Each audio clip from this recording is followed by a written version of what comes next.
Hello friends, എല്ലാവർക്കും good morning. അപ്പോൾ മഴതോരും മുമ്പിയുടെ ഇന്നത്തെ സൂപ്പർ ഹിറ്റ് വിശേഷത്തിലേക്ക് എല്ലാവർക്കും സ്വാഗതം.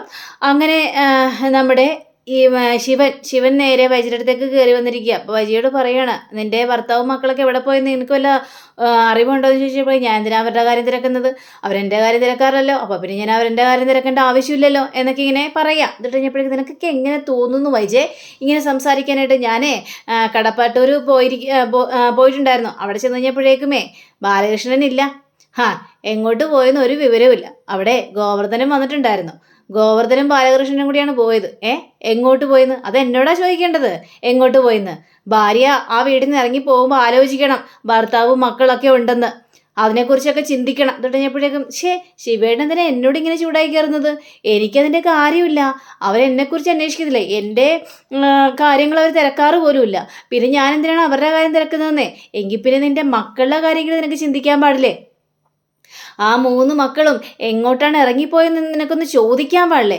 എവിടെ പോയത് നിനക്ക് ചോദിക്കാൻ പാടില്ലേ എന്നൊക്കെ പറഞ്ഞപ്പോഴേക്കും, ശരി ഇനിയിപ്പോൾ അതാണ് കുഴപ്പം അല്ലേ, ശരി ഞാനിപ്പോൾ തന്നെ വിളിക്കാം എന്ന് പറഞ്ഞുകൊണ്ട് വൈജ നേരെ ബബിതയുടെ ഫോണിലേക്ക് വിളിച്ചു കഴിഞ്ഞപ്പോഴേക്കും, അമ്മേ തിരക്കാന്ന് പറഞ്ഞപ്പോൾ, നിങ്ങളിത് എവിടെയാ എന്നിങ്ങനെ ചോദിക്കുകയാണ്.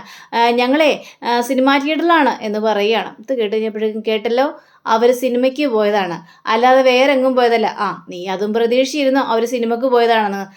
എങ്കിലേ അവർ സിനിമയ്ക്ക് പോയെന്നല്ല, അവർ എപ്പോഴേ ഇറങ്ങിയതാണെന്നറിയാവോ? ഇന്നലെ അങ്ങാണ്ട് ഇറങ്ങിയെന്നാണ് പറയുന്നത്. അപ്പം പിന്നെ അവരെങ്ങോട്ട് പോയതായിരിക്കും? എനിക്ക് എങ്ങനെ അറിയാം? നീ ഒന്നും ചിന്തിക്കണ്ട, നീ നിന്റെ കാര്യം മാത്രമേ ആലോചിക്കാറുള്ളൂ, നീ ആരുടെയും കാര്യം ആലോചിക്കാറില്ല. ആ ബാലകൃഷ്ണന് നീ എപ്പോഴെങ്കിലും സൗകര്യം കൊടുത്തിട്ടുണ്ടോ എന്ന് ചോദിച്ചു കഴിഞ്ഞപ്പോഴേക്കും, ഓഹോ അപ്പം ഞാനാണ് സ്വൈര്യക്കേട് അല്ലേ? അതെ, നീ തന്നെ സ്വൈര്യക്കേട്.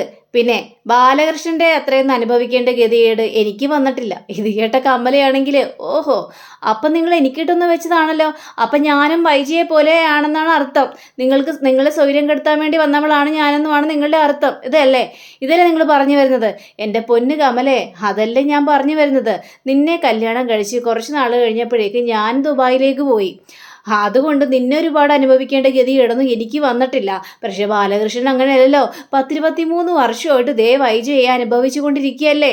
ഇപ്പം വേറൊരു കുരുക്കും കൂടി വന്നിരിക്കുകയല്ലേ എന്നൊക്കെ പറഞ്ഞപ്പോഴേക്കും, ഇങ്ങനെ തന്നെ പറയണം ശിവേട്ടാ, നിങ്ങളെല്ലാവരും കൂടിയല്ലേ ബാലകൃഷ്ണൻ്റെ തലയിലേക്ക് എന്നെ വെച്ച് കേൾപ്പിച്ചു കൊടുത്തത്. അതാണ് ഞങ്ങൾ ചെയ്തത് ഏറ്റവും വലിയ തെറ്റ്. അതുമാത്രമാണ് ഏറ്റവും വലിയ ചെയ്തു തെറ്റ്. ഇപ്പോൾ അതിനെല്ലാം കൂടി ഞങ്ങളും അനുഭവിച്ചുകൊണ്ടിരിക്കുകയല്ലേ. എന്നിട്ട് പോലും നീ അവിടെ സന്തോഷത്തോടെ സമാധാനത്തോടെ ജീവിക്കാതെ എല്ലാം കണ്ടില്ല കേട്ടില്ല എന്ന രീതിയിൽ തന്നെയല്ലേ ജീവിക്കുന്നത്. എന്നിട്ട് ബാലേന്ദ്രന് ഒരു സമാധാനം കൊടുക്കാതെ നീ ഇപ്പം ജീവിച്ചുകൊണ്ടിരിക്കുന്നത് എന്ന് പറഞ്ഞപ്പോഴേക്കും, എന്നെ എന്തിനിങ്ങനെ കുറ്റപ്പെടുത്തുന്നത്? ബാലേന്ദ്രൻ എവിടെയെങ്കിലും ഇറങ്ങിപ്പോയെന്ന് വിചാരിച്ച് എനിക്ക് എന്ത് ചെയ്യാനായിട്ട് പറ്റും? വേറെ ഏതെങ്കിലും ബന്ധം തിരക്കി പോയതായിരിക്കും. നീ എന്താണ് വജേ, നീ എന്തൊക്കെ അനാവശ്യങ്ങളാണ് പറയുന്നത്? ഞാൻ അങ്ങനെ ഒരു അനാവശ്യവും പറഞ്ഞിട്ടില്ല. അതിന് ബാലേന്ദ്രൻ ഏത് പെണ്ണിൻ്റെ പുറകെ പോയെന്നാണ് പറയുന്നത്? ആർക്കറിയാം ഏത് പെണ്ണിൻ്റെ പുറകെ പോയതാണെന്ന്? സ്വർണവും പണവും ഒക്കെ എറിഞ്ഞു കൊടുത്താൽ ഏത് പെണ്ണുങ്ങളാണ് കൂടെ വരാത്തത്? ഇത് കേട്ട ശിവന് കലി വന്നിട്ട്, അത് ശരി, അപ്പോൾ നിനക്കും സ്വർണം പണമൊക്കെ എറിഞ്ഞു തന്നു കഴിഞ്ഞിട്ടുണ്ടെങ്കിൽ നീയും പോകുമോ? ശിവേട്ടാ, എന്തൊക്കെയാ ശിവേട്ടി പറയുന്നത്? ഓഹോ അപ്പം എന്നെ ആ ഒരു രീതിയിലാണ് ശിവേട്ടൻ കണ്ടിരിക്കുന്നത് അല്ലേ? ആ ഒരു കണ്ണിൽ ഞാൻ അങ്ങനെ പോകുന്ന പെണ്ണാണെന്ന് ശിവേട്ടന് എപ്പോഴെങ്കിലും തോന്നിയിട്ടുണ്ടോ? വൈജയ്, നീ തന്നെയല്ലേ പറഞ്ഞത് സ്വർണവും പണവും എറിഞ്ഞു കൊടുത്താൽ ഏത് പെണ്ണവും ആ വഴി വരുമെന്ന്? പിന്നെ നിന്നോടും കൂടി ചോദിക്കണ്ടേ നീ ആ വഴി പോകുമെന്ന്? അങ്ങനെയല്ല ഞാൻ ഉദ്ദേശിച്ചത്. ഈ രീതിയിൽ നടക്കുന്ന കുറേ അലവലാദികളൊക്കെ ഉണ്ടല്ലോ, ആ ഒരു രീതിയിലാണ് ഞാൻ പറഞ്ഞെന്നുള്ളൂ. അതാ ഞാൻ ചോദിച്ചത്, അത് ഏത് പെണ്ണാണെന്ന്. നിനക്ക് അങ്ങനെ വല്ല തെളിവുണ്ടോ? അപ്പോൾ ബാലേന്ദ്രനെ മോശക്കാരനാക്കാൻ വേണ്ടി നീ പല കാര്യങ്ങളും ഇങ്ങനെയെല്ലാം പറഞ്ഞു കൂട്ടുന്നു. പക്ഷേ ഇതൊക്കെ നല്ലതായിട്ട് തോന്നുന്നുണ്ടോ വൈജി നിനക്ക്? ഇതൊക്കെ വളരെയേറെ മോശമായ കാര്യമാണ് നീ പറഞ്ഞുകൊണ്ടിരിക്കുന്നത്. ബാലചന്ദ്രനെ ഒരു പെണ്ണ് പിടിയനായിട്ട് ചിത്രീകരിക്കുകയാണ് നീ ഇപ്പം ചെയ്തത്. അതും നിന്റെ സ്വന്തം ഭർത്താവിനെയാണ് നീ ഇങ്ങനെയൊക്കെ പറഞ്ഞു കൂട്ടുന്നത്. നീ ഇപ്പോഴും എനിക്ക് മനസ്സിലാവുന്നുണ്ട്, നിനക്ക് നിന്റെ കാര്യം മാത്രമേ ആലോചിക്കാനുള്ള സമയമുള്ളൂ. പക്ഷേ മറ്റുള്ളവരെ എങ്ങനെ വേദനിക്കുന്നു, അവരെങ്ങനെ ജീവിക്കുന്നു എന്നൊന്നും നീ ചിന്തിക്കുന്നില്ല. അവരും എന്നെക്കുറിച്ച് ചിന്തിക്കുന്നുണ്ടോ? നീ അവർക്ക് വേണ്ടി എന്താ ചെയ്തിട്ടുള്ള വൈജേ? രോഹിത് പഠിക്കണമെന്ന് പറഞ്ഞ് പക്ഷെ എന്ന് പറഞ്ഞപ്പോൾ അത് പഠിക്കേണ്ട ഇന്നത് പഠിച്ചാൽ മതി എന്ന്. ബബിത പഠിക്കണമെന്ന് പറഞ്ഞു. അത് പഠിക്കേണ്ട ഇന്നത് പഠിച്ചാൽ മതി. അങ്ങനെ നിന്റെ ഇഷ്ടത്തിന് അവർ പഠിക്കണം, അതാണ് നിന്റെ താല്പര്യം. എന്നിട്ട് അവർക്ക് വേണ്ടി എന്തെങ്കിലും ചെയ്തു കൊടുത്തോ. പഠനത്തിന് വേണ്ടിയോ വസ്ത്രത്തിന് വേണ്ടിയോ ഭക്ഷണത്തിന് വേണ്ടിയോ നിന്റെ കയ്യിൽ നിന്ന് 10 പൈസ അവർക്ക് വേണ്ടി ചെലവാക്കിയിട്ടുണ്ടോ വൈജേ? നീ ഒന്ന് ആലോചിച്ച് നോക്ക്. അവരെ പഠിപ്പിച്ചതും അവർക്ക് വേണ്ടിയുള്ള സാധനങ്ങളെല്ലാം മേടിച്ചു കൊടുക്കുന്നതും അതും ബാലചന്ദ്രൻ തന്നെയല്ലേ. അത് പിന്നെ എനിക്ക് കിട്ടുന്ന പൈസ എല്ലാം സേവ് ചെയ്യുന്നു. ആ സേവ് ചെയ്തത് ആർക്ക് വേണ്ടിയാ? എൻ്റെ മക്കൾക്ക് വേണ്ടിയല്ലേ ഞാൻ സേവ് ചെയ്തെന്നു. പിന്നെ മക്കൾക്ക് വേണ്ടി. നീ മക്കളെയൊന്നും അന്വേഷിക്കാറ് പോലുമില്ല, മക്കൾക്ക് വേണ്ടി ഒന്നും സേവ് ചെയ്യാറുമില്ല. നിനക്ക് നിൻ്റേതായ കാര്യങ്ങൾ മാത്രം നടന്നു പോകണം, അതിനു വേണ്ടി മാത്രം. നീ നിന്നെ തന്നെ സ്നേഹിക്കുന്നു, നീ സ്വാർത്ഥതയാണ് വൈജയ് എന്നിങ്ങനെ പറയുകയാണ്. ദേ ശിവേട്ട, എനിക്കിനി ഒന്നും പറയാനില്ല, എനിക്കൊന്നും കേൾക്കുകയും വേണ്ട. എന്നെ വേണ്ടാത്തവരെ എനിക്കും വേണ്ട. അതുകൊണ്ടാണ് ഞാൻ ഇങ്ങോട്ട് വന്നത്. എന്താ പോരെ? എനിക്ക് അവരെ വേണ്ടെന്നേ. അവരുടെ കാര്യം അന്വേഷിക്കേണ്ട യാതൊരു കാര്യവും എനിക്കില്ല. അവരെങ്ങോട്ട് വേണമെങ്കിലും പോട്ടെ, അതിനെക്കുറിച്ച് ഞാനിനി ചിന്തിക്കുക പോലുമില്ല എന്നും പറഞ്ഞുകൊണ്ട് വൈജ അവിടെ നിന്ന് പോവാം. വൈജ അവിടെ നിന്ന് പോയി കഴിഞ്ഞപ്പോഴേക്കും ശിവനാണെങ്കിൽ കാലി വന്നിട്ട് ഒരു രക്ഷയില്ല. കമലയാണെങ്കിൽ ശിവനെ നോക്കിയിട്ട് നിങ്ങളെ ഞാനുണ്ടല്ലോ എന്നും പറഞ്ഞുകൊണ്ട് ദേഷ്യപ്പെട്ട് അവിടെ നിന്ന് പോവുകയും ചെയ്യാണ്. അങ്ങനെ പിന്നീട് കാണിക്കുന്നത് നമ്മുടെ കൃഷ്ണയെയും ബബിതയാണ്. അപ്പോൾ കൃഷ്ണ ചോദിക്കുന്നുണ്ട്, എവിടെ അലീന ചേച്ചിയെ കണ്ടില്ലല്ലോ, അലീന ചേച്ചി എവിടെ പോയെന്ന് ചോദിച്ചപ്പോഴേക്കും അലീന ചേച്ചി രേവതി കുട്ടിയോടൊപ്പം റൂമിലാണെന്ന് തോന്നുന്നു, നമ്മൾ പിന്നെ ഇങ്ങോട്ട് പോകുന്നല്ലോ. ഏതായാലും ബബിത ചേച്ചിക്കേ ഈ വീട് കണ്ടിട്ട് എന്ത് തോന്നുന്നു ചേച്ചി എന്ന് ചോദിച്ചപ്പോഴേക്കും നല്ല വീടാ, ഇവിടെയുള്ള ആൾക്കാരും നല്ലതാ, സ്നേഹമുള്ള ആൾക്കാരാണ്, എത്ര മര്യാദയോട് കൂടി തന്നെയാണ് അവർ സംസാരിക്കുന്നതും നമ്മളോട് പെരുമാറുന്നതും ഒക്കെ ചെയ്യുന്നത്. അതുകൊണ്ട് അവർക്ക് നല്ല സ്നേഹമൊക്കെ ഉണ്ടെന്ന് പറയുകയാണ്. അവർക്ക് സ്നേഹമുണ്ട്. രേവതിക്കുട്ടിയോടെ എങ്ങനെയാണ് അവർ പെരുമാറുന്നത് കണ്ടില്ലേ? പിന്നെ അല്ലാതെ സ്വന്തം കുട്ടിയെ പോലെ തന്നെയല്ല അവർ പെരുമാറുന്നത്. ഒരു ജോലിക്കാരിയായിട്ട് പോലും അവളോട് പെരുമാറിയിട്ട് പോലുമില്ല. അതാണ്. പക്ഷേ ഈ കണക്കിനത് നമ്മുടെ വീട്ടിലാണെങ്കിലോ? എന്താ നമ്മുടെ വീട്ടിലാണെങ്കിലും കുഴപ്പം? പിന്നെ അങ്ങോട്ട് ചെന്നാൽ മതി പഠിക്കണമെന്നും പറഞ്ഞുകൊണ്ട്. ഞാനൊരു പഠിക്കണ കാര്യം പറഞ്ഞു കഴിഞ്ഞപ്പോഴേക്കും എന്തെല്ലാമാണ് കിടന്ന് പെരുമാറിയത്. ഇവിടെ കണ്ടില്ലേ, രേവതിക്കുട്ടിയുടെ ആരുമല്ല ഇവർ. എന്നിട്ട് പോലും രേവതിക്കുട്ടിക്ക് പഠനത്തിന് വരെ എല്ലാ സൗകര്യങ്ങളും ചെയ്തു കൊടുത്തിരിക്കുന്നത് കണ്ടില്ലേ? അതാണ് മനുഷ്യന്മാർ. അവർ വേണം അങ്ങനെ വേണം സ്നേഹിക്കാനായിട്ട് എന്നിങ്ങനെ പറയുകയാണ്. അല്ലേ ചേച്ചി, എനിക്ക് മനസ്സിലാവത്തെ, അമ്മ എന്താണ് ഇങ്ങനെയായിപ്പോയത്? അമ്മയുടെ സ്വഭാവം ഒരിക്കലും മാറില്ലേ?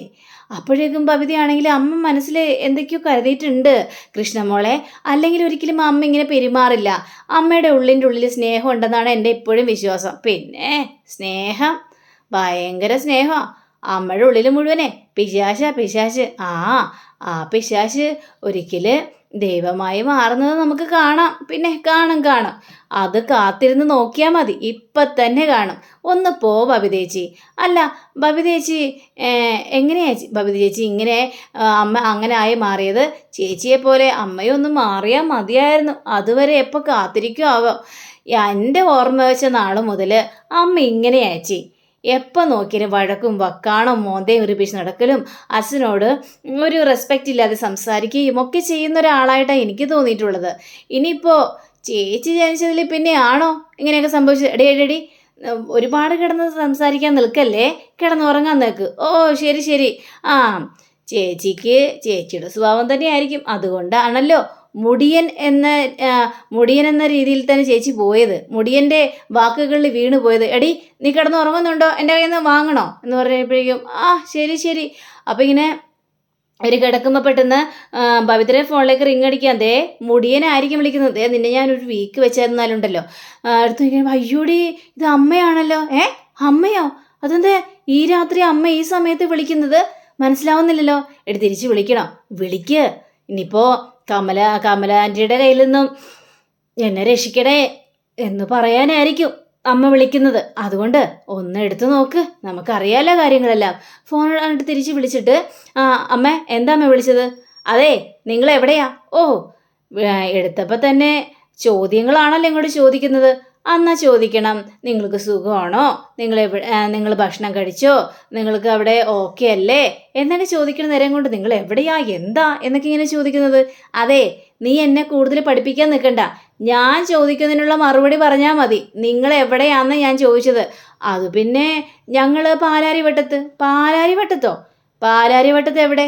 പാലാരിവട്ടത്ത് ആരുടെ വീട്ടിൽ? നിങ്ങളെന്തിനാ അങ്ങോട്ട് പോയത് എന്നൊക്കെ ചോദിച്ചപ്പോഴേക്കും ആ അത് പിന്നെ ഞങ്ങൾ ഇവിടെ വന്നത് ആരുടെ വീട്ടിലാണെന്നറിയാവോ? ഈ അലീന ചേച്ചിയുടെ അനിയത്തില്ലേ രേവതിക്കുട്ടി, ആ രേവതിക്കുട്ടി ജോലിക്ക് നിൽക്കുന്ന വീട്ടിൽ. അലീനയുടെ അനിയത്തിയോ? അവൾക്ക് അനിയത്തിയൊന്നുമില്ല. ഹാ, അവളെ പോലെ തന്നെ ഏതോ ഒരുത്തി പ്രസവിച്ച അനാഥാലയത്തിൽ വളർന്ന ഒരു കൊച്ച് രേവതിക്കുട്ടി. അങ്ങനെ പറഞ്ഞാൽ പോരെ? അതിന് കൂടുതൽ വിശദീകരിക്കേണ്ട ആവശ്യം വല്ലതും ഉണ്ടോ? എന്താ അമ്മേ, അമ്മയ്ക്കിപ്പോൾ എന്താ അറിയേണ്ടത്? അല്ല, നിങ്ങൾ എവിടെയാണെന്ന് ഞാൻ ചോദിച്ചത്. ആ രേവതിക്കുട്ടി ജോലി ചെയ്യുന്ന ആ ഗ്രേസമ്മാൻ്റെയും മാമച്ചനങ്ങളുടെയും വീടില്ലേ? നമ്മളെ വീട്ടിലൊരു ദിവസം വന്നില്ല രോഹിതൻ്റെ കാര്യം പറഞ്ഞുകൊണ്ട്? എനിക്ക് ഓർമ്മയില്ല. എന്നാൽ പിന്നെ അവരുടെ വീട്ടിലാണ് എന്നിങ്ങനെ പറയാണ്. നിങ്ങൾ ആരോട് ചോദിച്ചിട്ട് പോയി അവരുടെ വീട്ടിലേക്ക്? ഇവിടെ ഞാനില്ലായിരുന്നോ? എന്നോടൊരു വാക്ക് ചോദിക്കണ്ടേ? അതിന് അമ്മ വീട്ടിലില്ലല്ലോ, പിന്നെ ഞങ്ങളെങ്ങനെ ചോദിക്കുന്നത്? അച്ഛനോട് ചോദിച്ചു, അച്ഛൻ സമ്മതം തന്നു, ഞങ്ങളിങ്ങോട്ട് പോരുകയും ചെയ്തു. നിനക്കൊക്കെ അച്ഛൻ മാത്രമല്ലോടി, അമ്മ എന്താ മരിച്ചു പോയോ? അമ്മയോടൊരു വാക്ക് ചോദിക്കണ്ടേ? അമ്മയോട് ചോദിച്ചിട്ട് വേണ്ടേ പോകാനായിട്ട്? ഞാൻ അവിടെ ഇല്ലെങ്കിലും അമ്മയെന്നുള്ളൊരു വ്യക്തി ജീവിച്ചിരിക്കുന്നുണ്ടെന്ന് നിങ്ങൾക്കറിയാലോ. അപ്പോൾ പിന്നെ എന്നോടൊരു വാക്ക് ചോദിക്കണ്ടേ? അമ്മ ഞങ്ങളുടെ കാര്യങ്ങളൊന്നും തിരക്കാറില്ലല്ലോ. ഞങ്ങൾ എങ്ങനെയാണ് ജീവിക്കുന്നത്, ഞങ്ങൾ സന്തോഷത്തോടെയാണ് ജീവിക്കുന്നത്. അമ്മ എന്ന രീതിയിൽ ഞങ്ങളോട് ചോദിക്കാലോ. ഇതൊന്നും ചോദിച്ചോ? ഇതൊന്നും ചോദിച്ചില്ല. പിന്നെ എന്തിനാണ് അമ്മ ഇങ്ങനെ കിടന്ന് പറഞ്ഞു കൂട്ടുന്നത്? നിന്നെയൊക്കെ എന്താ ചെയ്യേണ്ടതെന്നറിയാവോ? നശിച്ചവളോട് കൂടി നീയൊക്കെ ഇങ്ങനെയായി മാറിയെന്ന് മനസ്സിലായി അമ്മേ.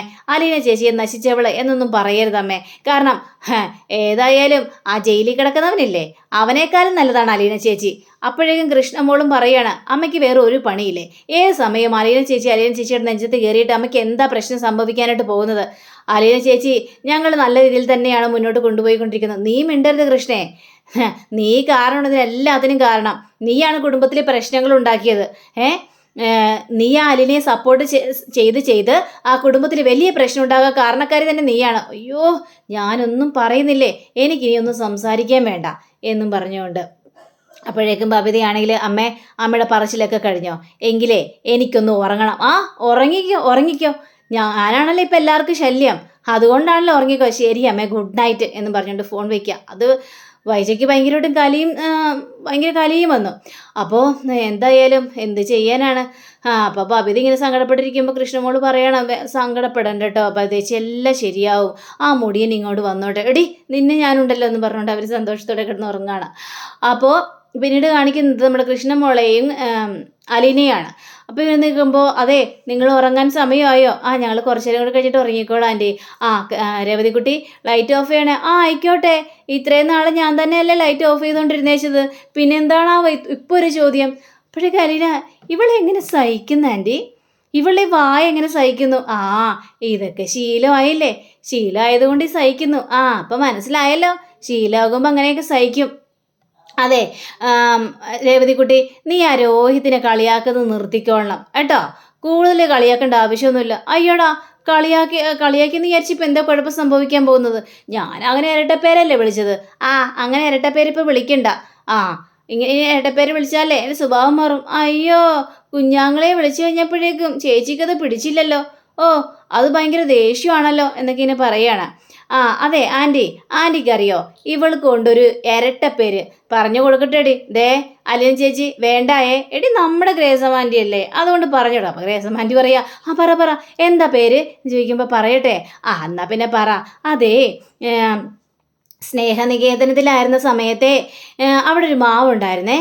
ഞങ്ങൾ മിക്കപ്പോഴും നോക്കുമ്പോൾ ഇവളൊരു അരിവാളെടുത്തുകൊണ്ട് പോയി ആ തുമ്പ് വെച്ച് ഈ മരത്തിലിട്ട് കൊത്തല. എന്തിനാണ് ഏതിനാണെന്ന് ഒരു പിടുത്തവുമില്ല. ഞങ്ങൾ എന്ത് ചെയ്തു, അവളുടെ കയ്യിൽ നിന്ന് അരിവാളും മേടിച്ചുകൊണ്ട് പോയി. ആ സമയത്ത് നിലത്ത് കിടന്ന് പടപടാന്ന് കിടന്ന് കരയുവാ, നെഞ്ചത്തിടിച്ച് കരയുവാ. എനിക്ക് എൻ്റെ അരിവാൾ വേണമെന്ന് പറഞ്ഞുകൊണ്ട് ഭയങ്കര കരച്ചില്ല. അതിനുശേഷം ഞങ്ങൾ ആരും കാണാതെ വീണ്ടും അരിവാൾ എടുത്തുകൊണ്ട് പോയിട്ട് ഈ മരത്തിലിട്ട് ഒറ്റ കൊത്താന്നേ. എന്തിനാണ് ഏതിനാണെന്നും അറിയില്ല. പിന്നെ ഞങ്ങളിവിടെ വിളിക്കുന്ന പേരെന്താണെന്നറിയാവോ? മരം കൊത്തി. ഇത് കിട്ടിയപ്പോഴേക്കും കൊള്ളാലോ, മരം കൊത്തിയല്ലേ, അതേതായാലും നല്ല പേരാണ്. ഗ്രേസം ആൻറ്റി, ഇനി ഈ പേരും വിളിച്ച് എന്നെ കളിയാക്കാനായിട്ട് നിൽക്കരുത്, ആരോടും പറഞ്ഞു കൊടുക്കാൻ നിൽക്കരുത്, എൻ്റെ സ്വഭാവം മാറും. അയ്യോടി, ഞാൻ പറയുന്നില്ല, ഞാൻ അങ്ങനെ വിളിക്കോ? മരം കൊത്തി എന്ന് പറയുമ്പോൾ ഇത് കണ്ടോ, എന്നെ മരം കൊത്തി എന്ന് വിളിക്കുന്നു എന്നിങ്ങനെ പറയാം. അപ്പോഴേക്കും നമ്മുടെ അലീനയുടെ ഫോണിലേക്ക് ഒരു കോള് വരികയാണ്. മോളെ അലീനെ ദേ ഇത് കോള്. ആ ഗ്രേസമ്മ ആൻറ്റി, ഇനി ഇവിടെ നിന്നിട്ട് കാര്യമില്ല, നമുക്ക് പോകാം. അതൊന്നും കുഴപ്പമില്ല ഗ്രേസമ്മ ആൻറ്റി. ആൻറ്റി ഇവിടെ നിന്നോ, അതിനെന്നാ കുഴപ്പം, ഒന്ന് പൊടി ഇടുന്ന്. അതൊക്കെ അലീന ചേച്ചി പറയും, പക്ഷേ നമുക്ക് പോകാം എന്ന് പറഞ്ഞുകൊണ്ട് ഇവരവിടെ നിന്ന് പോവുകയാണ്. പോയി കഴിഞ്ഞപ്പോഴേക്കും മനുവേട്ട, എന്താ മനുവേട്ട, അലീനത് എവിടെയാണ് അലീന എന്ന് ചോദിച്ചപ്പോഴേക്കും ഞങ്ങൾ എറണാകുളത്ത് എന്ന് അലീന പറയുകയാണ്. ഇത് കേട്ട മനുവിന് ആകെ ദേഷ്യം വരിക. അപ്പം അങ്ങനെയും കാണിച്ചുകൊണ്ടാണ് ഇന്നത്തെ റിവ്യൂടെ അവസാനിച്ചിരിക്കുന്നത്. അടുത്ത റിവ്യൂവിനായി കാത്തിരിക്കുക, സബ്സ്ക്രൈബ് ചെയ്യുക. എല്ലാവർക്കും നല്ലൊരു ദിനം ആശംസിക്കുന്ന നമസ്കാരം. താങ്ക്സ്. Bye bye.